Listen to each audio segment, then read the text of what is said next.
Muy buenas tardes a todos, espero que se encuentren muy bien. Hoy en nuestra primer clase vamos a trabajar sobre la auscultación respiratoria. Esta es una herramienta fundamental para enfermería, para poder planificar los cuidados, para tener una valoración más completa de nuestros pacientes y sobre todo me pareció importante arrancar por acá porque van a haber muchos pacientes con cuadros respiratorios durante sus prácticas en esta época invernal. Lo primero que tenemos que saber es que la auscultación es un método diagnóstico que tiene más de 200 años de que se practica, solamente que antes no se contaba con estetoscopio, se usaba solamente la oreja apoyando en la caja torácica.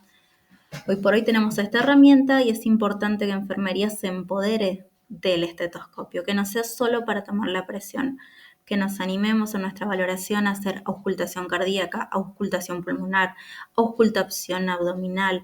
Todo esto son datos que necesitamos para planificar nuestros cuidados.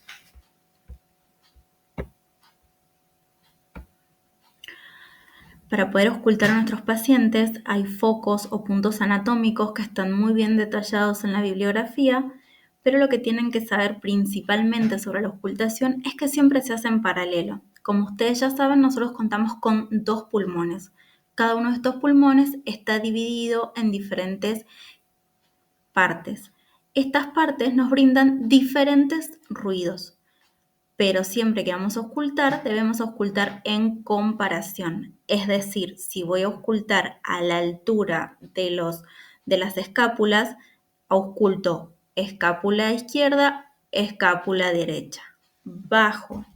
Voy a ir a la parte media de los pulmones. Lo mismo, ausculto un lado, luego el otro, para que se puedan comparar entre ellos los ruidos que tenés. Cuando llegamos a las bases pulmonares, vamos a poner especial atención porque en las patologías respiratorias que juntan líquido, se asienta principalmente en esta parte. Siempre recuerden, ausculto izquierdo, ausculto derecho, ausculto izquierdo, para poder comparar los ruidos entre ambos lados. Y así vas a poder saber si un pulmoncito está más tomado que el otro, si el aire está ingresando acá, pero no acá. Vamos a arrancar por los ruidos normales que tiene nuestro pulmón. Tenemos el ruido traqueal, que es cuando el aire ingresa y atraviesa la tráquea, como su propio nombre lo dice, y tenemos el murmullo vesicular. El murmullo vesicular lo vamos a poder escuchar en todas las partes donde el tejido pulmonar está en contacto con la caja torácica, es decir, prácticamente todos los puntos que tenemos. En la inspiración es bastante suave, pero en la expiración lo vamos a sentir un poquito más fuerte porque de forma brusca el aire distiende miles de alvéolos al mismo tiempo. Este es el ruido que escuchamos. Sí, es que lo logramos escuchar porque puede estar normal, presente, puede estar disminuido en caso que tengamos una patología o puede estar directamente ausente. Ustedes dirán, ¿para qué me sirve escuchar algo que no escucho en definitiva? Pero, por ejemplo, en un paciente que se acaba de intubar es importante escuchar, porque si yo no escucho el aire, quiere decir que ese tubo no está donde debería estar y ese paciente no está recibiendo aire. Entonces es tan importante lo que escuchamos como aquello que no escuchamos. Pasando a los ruidos agregados o ruidos anormales que podemos tener, encontramos 2 grandes grupos que son los soplos y los estrestores. En los soplos podemos encontrar 3 tipos diferentes. Los soplos siempre van a estar presentes cuando hay alguna distorsión, alguna modificación, algún cambio en esa estructura broncopulmonar. Siempre que hay algo que ahí no debería estar, va a generar un ruido. El primero que tenemos en nuestra clasificación de soplos es el soplo tubario. Este específicamente es un sonido bien traqueal y es una particularidad que se escucha en las neumonías y cuando los bronquios están permeables aún. Una neumonía, pero con bronquios permeables. El segundo tipo es el soplo cavitario. En este caso se va a escuchar como si la caja torácica fuera una caja de percusión. Se da principalmente cuando el tejido pulmonar se encuentra condensado. Luego tenemos el sonido pleurítico. Pleurítico nos suena como su nombre a pleura. Este sonido se va a sentir cuando el tejido se encuentra inflamado, irritado y la pleura choca con el tejido pulmonar. Este sonido es principalmente expiratorio y lo podemos escuchar mejor entre la columna y las escápulas, que es donde se desprende el pulmón. Se desprende o se despega, mejor dicho. Luego tenemos los estertores, que son sonidos agregados que acompañan los ruidos normales. El primero que tenemos es el traqueal. Este es bien común porque se da cuando hay una gran cantidad de mocos, de mucosidad, en la área de la tráquea o en el árbol bronquial, en las partes más gruesas de los bronquios, y justamente los pacientes no pueden expectorar o no pueden expulsarlo, por eso sentimos ese movimiento de secreciones, o como coloquialmente se lo conoce como el catarro. Luego tenemos los roncantes, que se dan cuando la mucosidad es mucho más espesa y se encuentra obstruyendo la luz de los bronquios. O bien esos bronquios están completamente inflamados, edematizados y el aire cada vez pasa con más dificultad. Esto es típico en las patologías como por ejemplo el asma, que las mucosas se irritan y la luz se hace cada vez más pequeña, más pequeña, más pequeña, y a modo de defensa la mucosa que genera más moco, y ese moco es espeso y se acumula.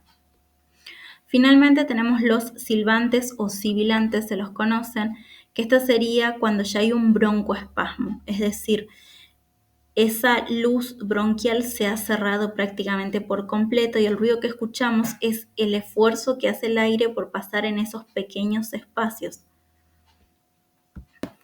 Este sonido se da principalmente en los bronquios más pequeños, a diferencia de los roncantes que se dan en los bronquios más anchos. El sibilante se da en los bronquios más pequeños y se distingue por ser muy, muy agudo. Es más, muchas veces es posible escucharlo sin estetoscopio, cuando el paciente está muy grave.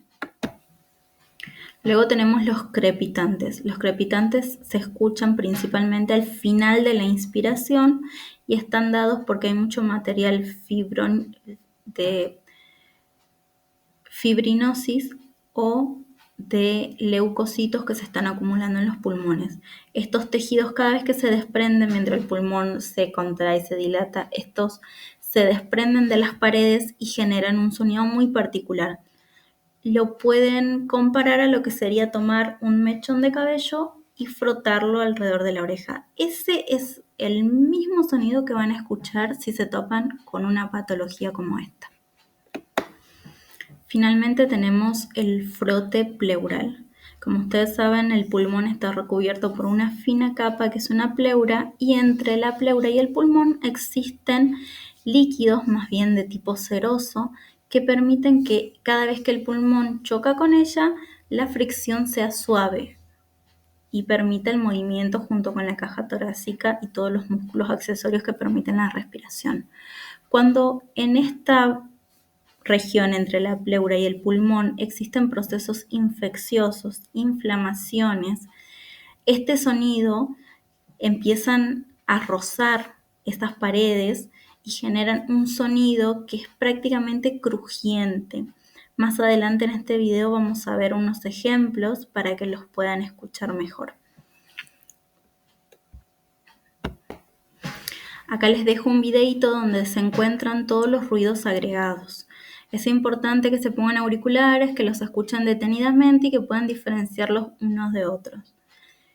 Hacerse el oído de auscultar a nuestros pacientes es una práctica que lleva tiempo, es un hábito, hay que educar el oído, hay que enseñarle esto es normal, esto no es normal, y a medida que lo vayan haciendo día a día lo van a ir como aceitando y después les va a resultar muy fácil identificarlos.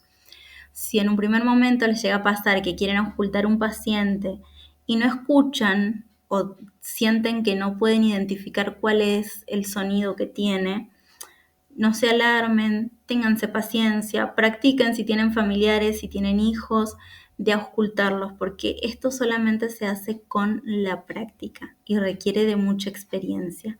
Así que los invito a practicar la auscultación siempre que tengan la oportunidad, estén frente a un paciente, a un familiar, no pierdan la oportunidad de auscultarlo. de seguir educando su oído, porque en la enfermería necesitamos de todos nuestros sentidos y el oído es uno muy importante.